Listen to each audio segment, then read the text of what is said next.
were about 7-8 villages on the way. But now, no. On both sides there are shops, houses, factories. The agricultural land has been lost to building, commercial, residential, industrial. So our population is increasing, but our agricultural land is decreasing. And we have water problem. Water table is going below. So we are going to have problems in the long term to produce enough oil seeds for edible oil and pulses for our people, plus some other food products in future. So we have opened up South America as a source for these agricultural products.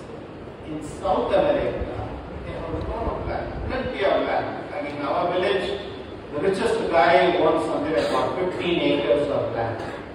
But in Brazil, they own something like about 200,000 hectares of land.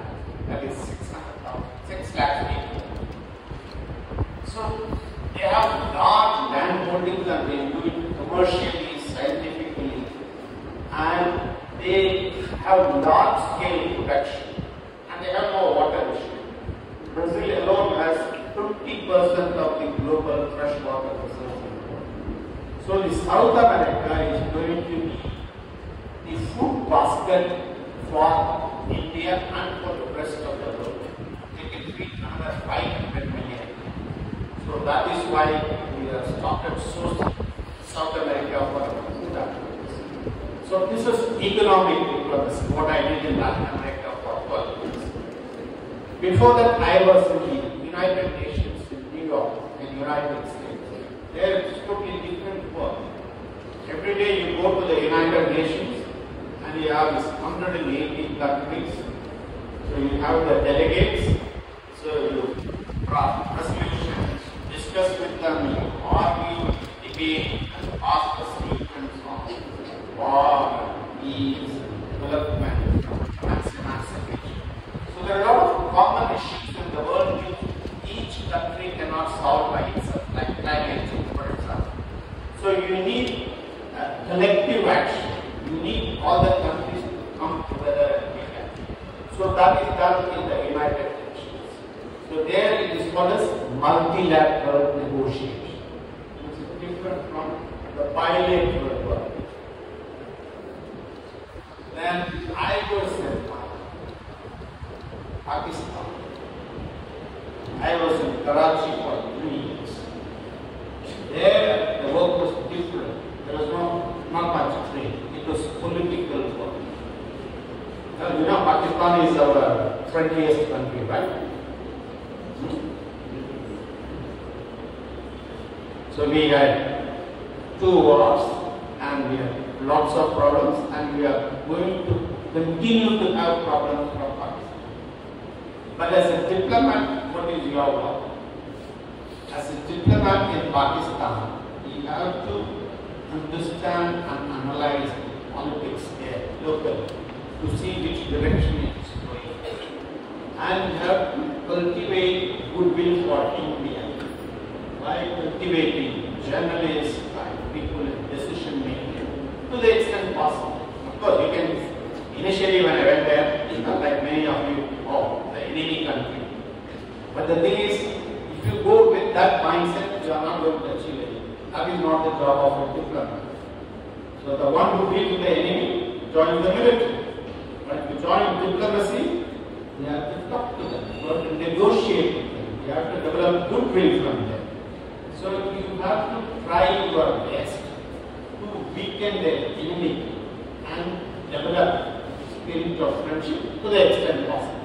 Of course, it's not going to happen in the next 5 years or 10 years, it's going to take another generation. But we have to live with them, but we have to cultivate them, we have to deal with them cleverly and smartly. I was also posted in a country called Mauritius. You have heard of it?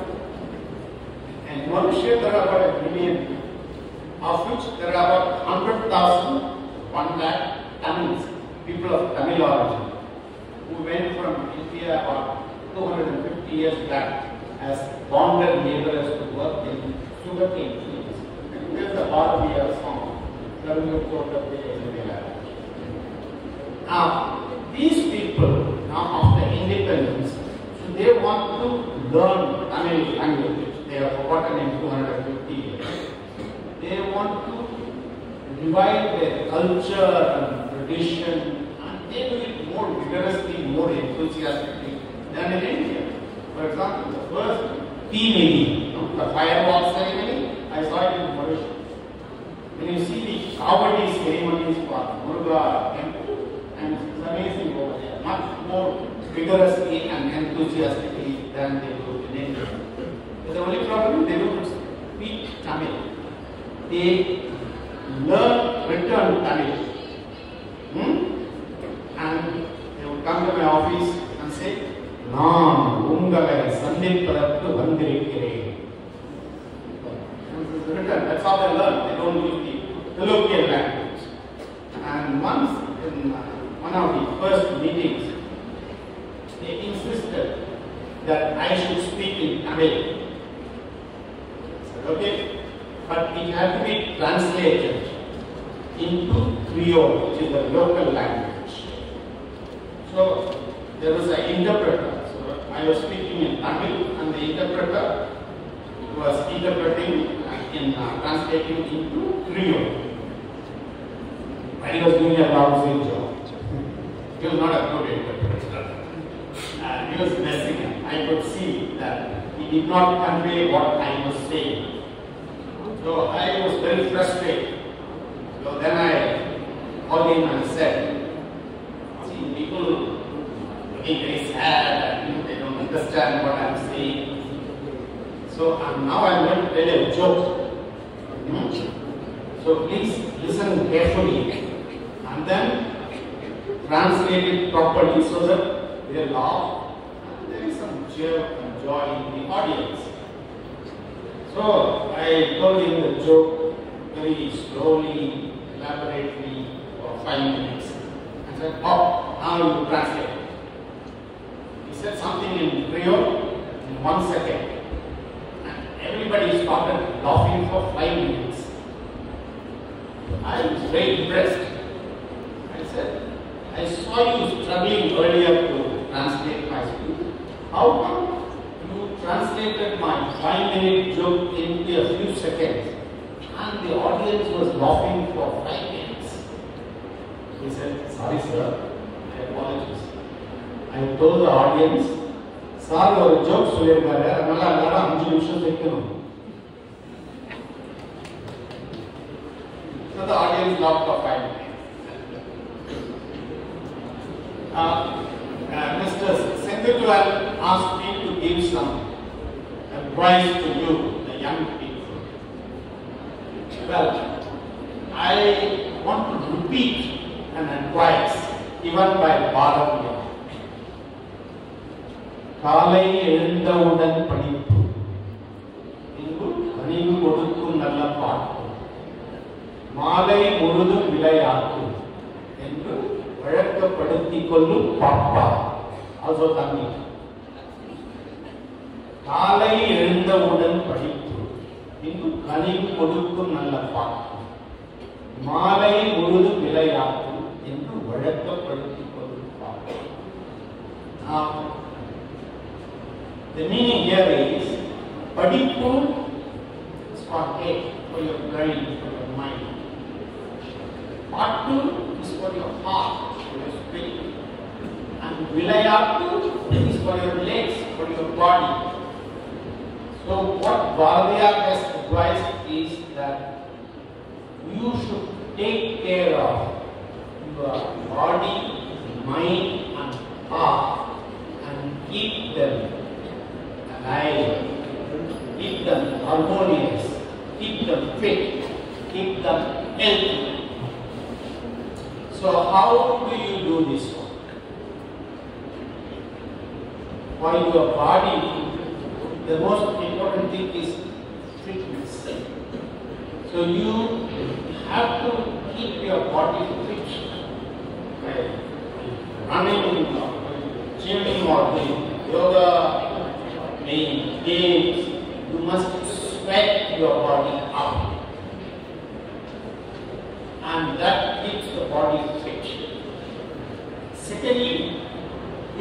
feed the body with nutritional things, healthy stuff, vitamins, proteins. And I always think that it's better to keep a little hunger in your belly. Don't eat full and your mind doesn't work. At least it's true in my case. So always keep a bit of hunger in the belly, which will help you with your hunger for success.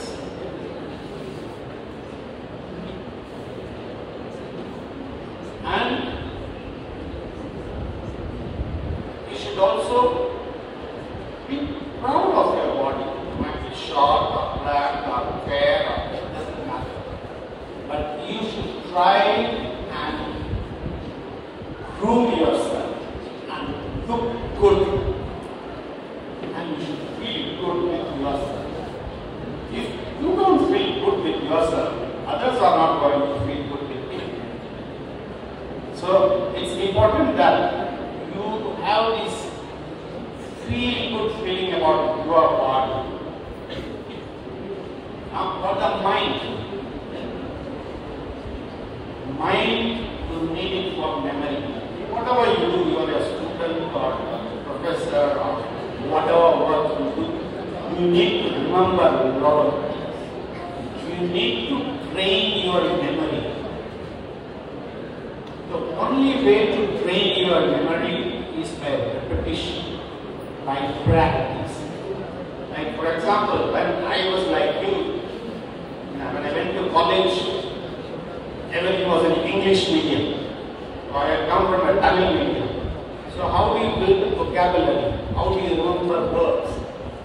What I used to do was, I would read books, newspapers, and any word I didn't understand, I would just write in a small bit of paper, look up the dictionary, write the meaning. So in each bit there will be about 10-15 words. I'll keep it in my pocket. So when I walk, when I am in the class, wherever I am, just be doing it. When I look up at the bit of paper, first it would look common. I've seen this word, familiar. And then the second stage, I know this word well. Yes. In the third stage, the word becomes your own. You are able to use that word confidently and eloquently. But that needs practice. The second thing you need to feed your mind is reading a lot.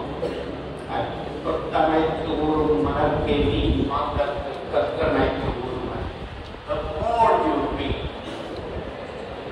it feeds you. But not just blind reading. You should not believe all that is written in the newspapers and magazines. You have to do critical reading. You have to do analytical reading. You have to use your brain to see that what they are saying is a lie, it's fake news. So you have to do critical and analytical. The third thing for the mind is writing. You should practice writing every day, like a diary, like a blog, or write in your Facebook or Instagram or Twitter. Write, keep writing, it helps you to define. And the last thing you have to do for your mind is teaching, explaining.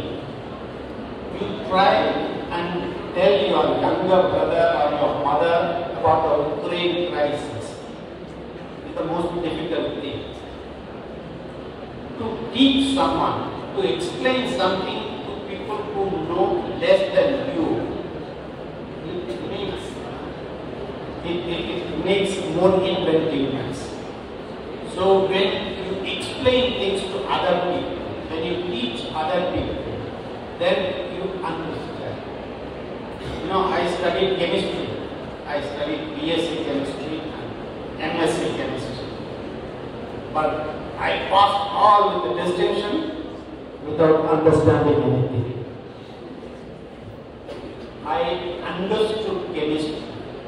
I appreciated it and enjoyed it. when I became a lecturer of chemistry for 3 years. So that was the time I really understood. I appreciated it and enjoyed it. So, teaching. And the last thing is heart. How do you feed your heart? You have to inspire and stimulate your heart. Music, movies, travels, or reading non-textbooks. Biographies, autobiographies, novels, stories, which would inspire and stimulate and give you a new space. The second thing is being in the proper company of people. You know, there are a lot of people who discourage you, say negative things about you. So you should spend more time with people who admire you or whom you admire.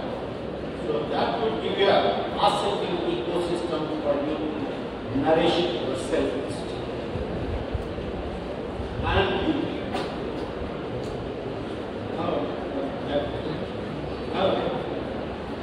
okay. And the last thing is, you don't have to be serious about everything all the time.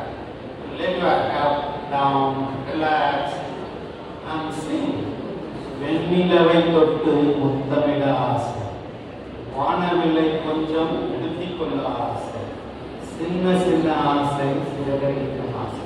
So you let your imagination and fantasy fly back. Thank you very much.